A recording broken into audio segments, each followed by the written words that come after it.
Greetings! I am Fire Lotus. Welcome back to my channel. If you haven't already, go ahead and hit that bell icon so you get all the notifications of when I post and or go live.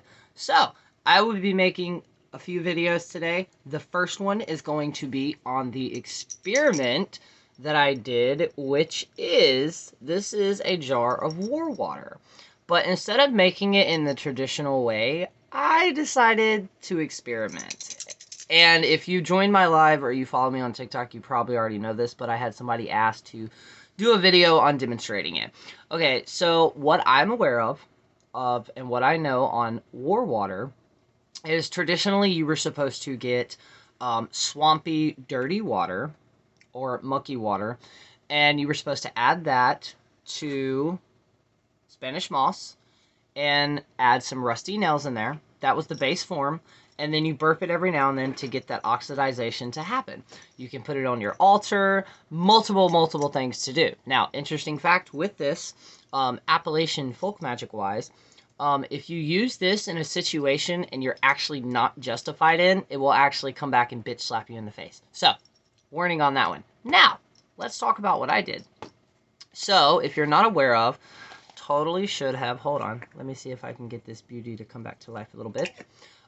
So, this right here, now that it's dripping wet, and it will change periodically through the video, this right here is what is known as the Resurrection Rose and or the Rose of Jericho.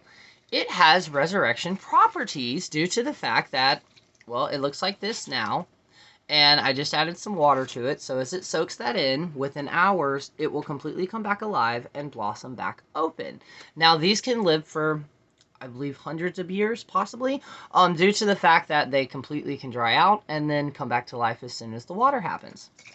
And if you have one of them, start saving your water. You can completely strain this out and actually use it on like healing and stuff, like beauty, because it has that resurrectional properties.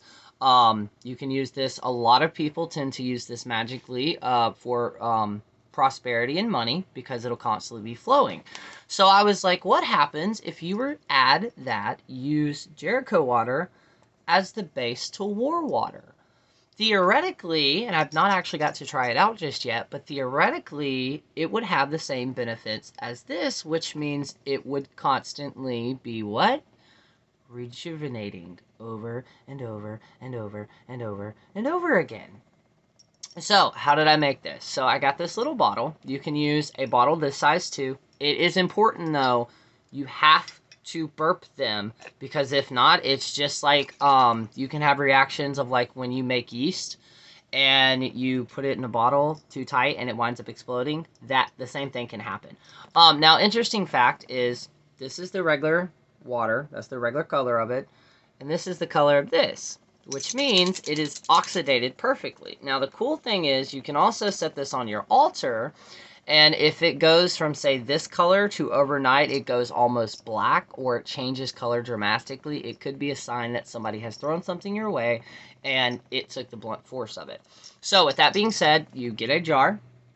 You go and collect Spanish moss. Now, if you cannot find Spanish moss, they do sell it at arts and craft stores. They sell it online, and where I live, it grows naturally.